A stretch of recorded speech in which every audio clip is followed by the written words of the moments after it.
a former assistant to Sean Diddy Combs, speaking out in a new interview with new allegations about wild parties and drug use. Eva Pilgrim is here with the story. Good morning, Eva. Good morning, Michael. At this point, we've all probably heard about these infamous parties. Diddy's assistant now giving us details about what he says were called Wild King Nights. Diddy is considered one of the most successful and influential personalities in the music industry. But beneath the sparkle and splendor, there is another side to the story.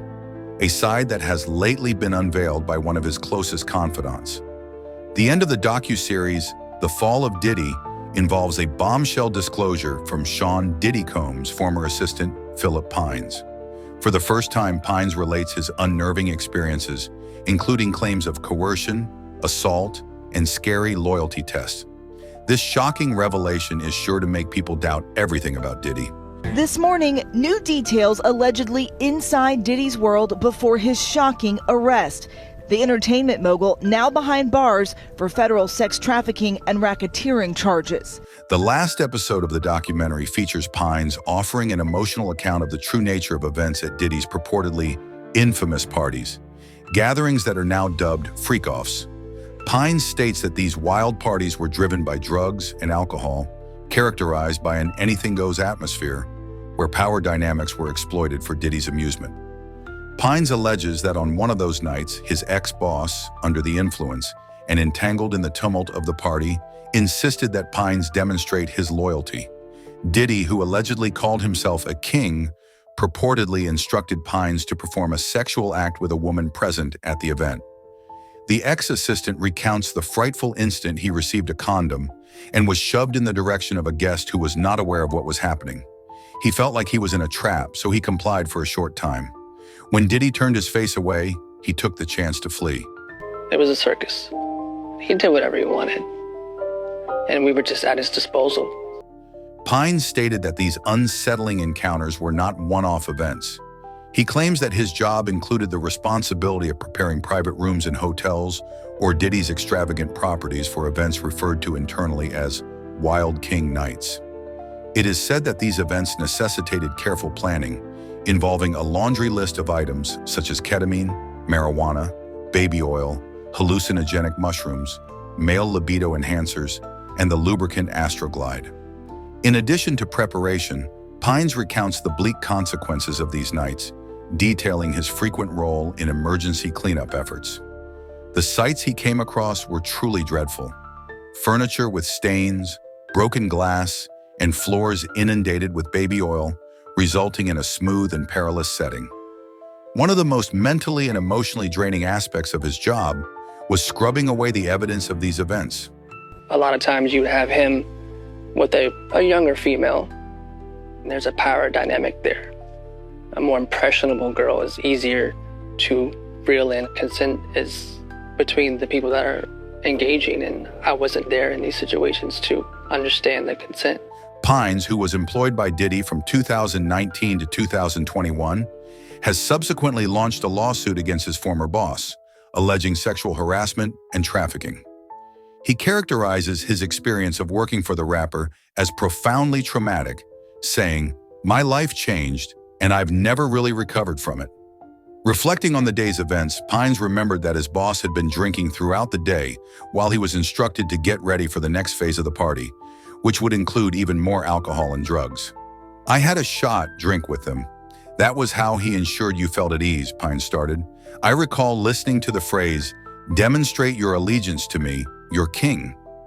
Pines claims he escaped the scene after performing for a little due to being overwhelmed by how surreal the situation was, even though the woman supposedly gave her consent.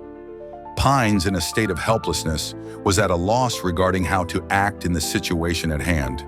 He asserts that after the girl consented, he performed for a little bit, and then ran out of there as soon as I didn't see him in my sight anymore. Phil, I need some Cialis. Can you give me 20 Xanax, please? Hey, Phil, I need a plan B. I remember hearing the words, "Prove your loyalty to me, king."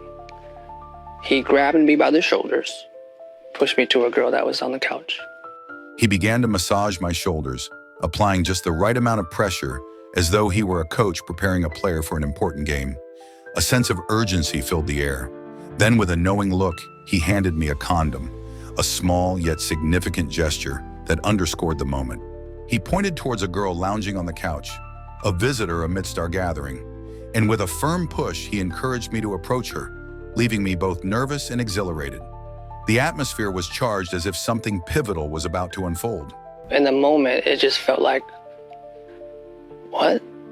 Like, is this fun for him? Is this a test? I wanted to tell somebody, but there was so much at stake, he said. I knew if I had said anything that a kind of bomb would just explode. I hid that from everybody, including my significant other, my family, and other employees. Vanity Fair has contacted Combs' legal representative for further comment regarding Pines' allegations. The following quote has been distributed to various outlets about the fall of Diddy. These documentaries are rushing to cash in on the media circus surrounding Mr. Combs. The producers did not offer enough time or information for his representatives to respond to unverified accusations, many from unknown sources whose claims are devoid of context. Mr. Combs was unable to present facts that would refute these fabricated accusations due to their withholding of this information. This production is designed to showcase a biased and one-dimensional narrative. As we've mentioned previously, Mr. Combs is unable to reply to every attention-seeking act or absurd assertion. He is completely assured that the truth will come out in the facts and judicial process. The charges leveled against him are entirely fictitious. Upon inquiry regarding the charge that producers failed to allow Combs' representatives adequate time to reply to accusations, a spokesperson from Investigation Discovery responded to VF. The fall of Diddy uses first-hand accounts, in-depth interviews, and publicly available content to tell this timely story.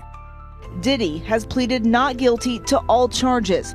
His attorneys releasing a statement saying, no matter how many lawsuits are filed, it won't change the fact that Mr. Combs has never sexually assaulted or sex trafficked anyone, man or woman, adult or minor. Combs, who is set to go on trial starting May 5th, has pleaded not guilty to the charges and denied all allegations made against him.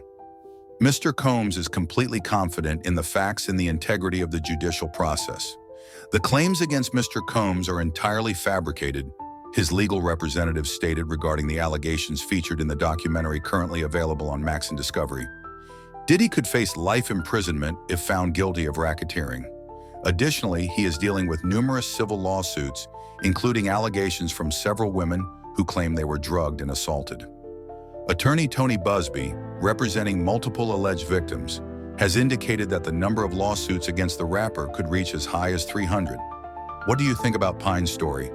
Let us know in the comments section below. And don't forget to turn on the notification bell, like, share, and subscribe for more eye-opening content. Thanks for watching.